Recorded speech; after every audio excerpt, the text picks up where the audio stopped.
आपका स्वागत है मेरे चैनल ब्रेन हुक कॉन्सेप्ट्स में।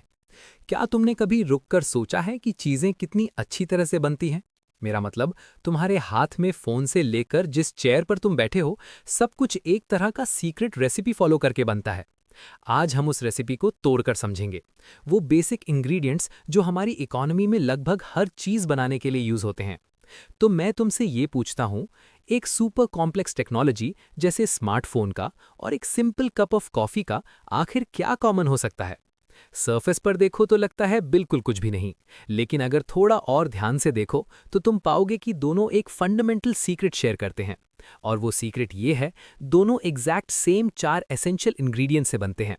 अब मैं सिलिकॉन या कॉफी बीन्स की बात नहीं कर रहा हूं, मैं बात कर रहा हूं एक यूनिवर्सल इकोनॉमिक रेसिपी की, जिसे कहते हैं फैक्टर्स ऑफ प्रोडक्शन। और बिलीव करो, इन 4 चीजों के बिना कुछ भी प्रोड्यूस नहीं होता। ऑलराइट, चलो इस यूनिवर्सल रेसिपी को अनपैक करते हैं। ये रहा हमारा रोड मैप। 4 फैक्टर्स होते हैं। लैंड, जो बेसिकली हमारे नेचुरल इंग्रेडिएंट्स जैसे होते हैं। फिर आता है लेबर, यानी सारी ह्यूमन एफर्ट। उसके बाद कैपिटल, टूल्स और इक्विपमेंट। और फाइनली एंटरप्रेन्योर। इसे तुम मास्टर शेफ समझ लो, जो सब कुछ जोड़ के बनाता है। चलो स्टार्ट करते हैं इंग्रेडिएंट नंबर 1 से, लैंड। इकोनॉमिक्स में लैंड का मतलब सिर्फ मिट्टी का टुकड़ा नहीं होता। इसका मतलब होता है सारे नेचुरल रिसोर्सेज जो अर्थ, सी या इवन एयर से आते हैं और जिन्हें हम चीजें प्रोड्यूस करने के लिए यूज करते हैं। ये हमारी रेसिपी की एब्सोल्यूट फाउंडेशन है। और यहाँ डेफिनेशन काफी ब्रॉड है। इसमें ऑब्वियस चीजें जैसे फसल उगाने के फील्ड्स, पानी के लिए रिवर्स, वुड के लिए फॉरेस्ट्स, ग्राउंड से निकाला गया आयरन ओर जैसे मिनरल्स और इवन क्लाइमेट इटसेल्फ भी आता है। और यहाँ एक बहुत इंपॉर्टेंट आइडिया है, हर इंग्रेडिएंट का एक रिवॉर्ड होता है। लैंड का इकोनॉमिक रिवॉर्ड जो ओनर को उसके यूज के बदले मिलता है, उसे कहते हैं रेंट। अब चलते हैं सेकंड इंग्रेडिएंट पर, लेबर। ये ह्यूमन एलिमेंट है, राइट? ये सारी फिजिकल और मेंटल एफर्ट है जो लोग प्रोडक्शन प्रोसेस में लगाते हैं। तुम कह सकते हो कि ये हमारी रेसिपी का डूइंग पार्ट है।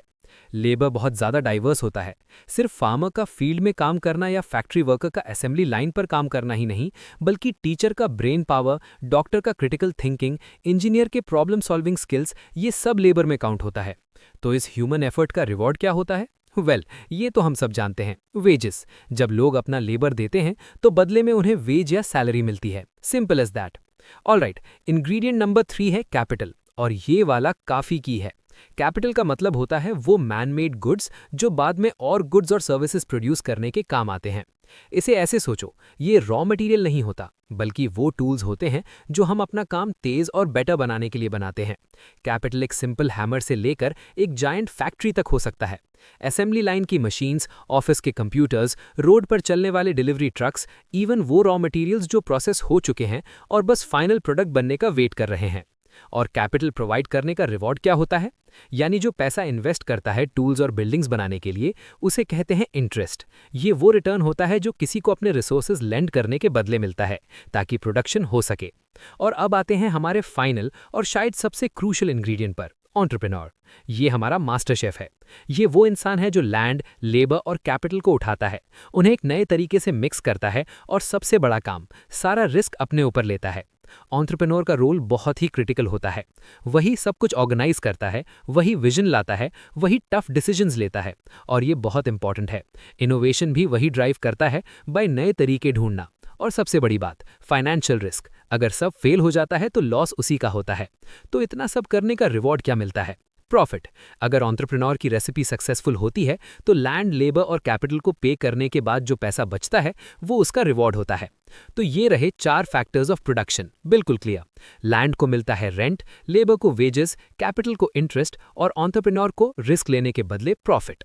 ये है वो फंडामेंटल ब्लूप्रिंट जिसके थ्रू लगभग हर प्रोडक्टिव इकोनॉमी काम करती है। अब इंग्रेडिएंट्स तो क्लियर हो गए, अब बात करते हैं कि ये रेसिपी इतनी इंपॉर्टेंट क्यों है। सच ये है कि इन फैक्टर्स का स्मार्ट कॉम्बिनेशन ही इकोनॉमिक ग्रोथ को ड्राइव करता है। ये जॉब्स क्रिएट करता है, लिमिटेड रिसोर्सेज का एफिशिएंट यूज करता है और अल्टीमेटली डेवलपमेंट को फ्यूल करता है, जो हमारी लाइफ बेटर बनाता है। इन 4 चीजों के बिना इकोनॉमी स्टॉल हो जाती है। लेकिन क्या ये इतना सिंपल है? ये मॉडल काफी पुराना है, तो क्वेश्चन उठता है कि क्या आज की क्रेजी मॉडर्न वर्ल्ड में ये रेसिपी थोड़ी आउटडेटेड हो चुकी है? चलो क्रिटिसिज्म्स देखते हैं। सबसे बड़ा क्रिटिसिज्म ये है कि रियल वर्ल्ड में ये क्लीन लाइंस काफी ब्लर हो जाती हैं। एग्जाम्पल के लिए, एक इनोवेटिव मैनेजर जो टीम ऑर्गेनाइज करता है, क्या वो सिर्फ लेबर है या एंटरप्रेन्योर भी? सच ये है कि मॉडर्न कंपनीज में रोल्स काफ़ी ओवरलैप करते हैं। और यहीं से एक मैसिव क्वेश्चन आता है, नॉलेज, डेटा और टेक्नोलॉजी इस मॉडर्न में कहाँ फिट होते हैं? क्या ये कैपिटल का ही फॉर्म है या कुछ बिल्कुल नया? क्लासिक रेसिपी इसका क्लियर आंसर नहीं देती। और भी प्रॉब्लम्स हैं। लैंड टर्म बहुत ब्रॉड लग सकता है। ये रिन्यूएबल चीज़ें जैसे फॉरेस्ट्स और फाइनाइट चीज़ें जैसे ऑयल दोनों को एक साथ डाल देता है। और क्या हो जब वर्कर्स खुद कैपिटल ओन करते हैं, जैसे कंपनी शेयर्स या अपने स्पेशलाइज्ड टूल्स, तब ये सिंपल डिविजन्स बिल्कुल टूट जाते हैं। और इसी के साथ आता है फाइनल थॉट। जैसे जैसे इकोनॉमी इंफॉर्मेशन और ऑटोमेशन से चेंज हो रही है, क्या हम एक फिफ्थ फैक्टर ऑफ प्रोडक्शन का नाम रखेंगे? क्या वो नॉलेज होगा? क्या वो डेटा होगा? ये वही बड़ा सवाल है जो इकोनॉमिस्ट्स और बिजनेस लीडर्स आज स्ट्रगल कर रहे हैं। और जो भी आंसर होगा वो डिफाइन करेगा अगली हर चीज़ की रेसिपी जो हम क्रिएट करने वाले हैं। आई होप आज का ये डीप डाइव आपको क्लियर हुआ होगा। अगर कॉन्सेप्ट समझ आए तो लाइक बटन ज़रूर दबाएं और ब्रेन हुक कॉन्सेप्ट्स को सब्सक्राइब करें, ताकि हम ऐसे ही कॉम्प्लेक्स टॉपिक्स को सिंपल बनाते रहें। मिलते हैं अगले वीडियो में, तब तक के लिए कीप लर्निंग।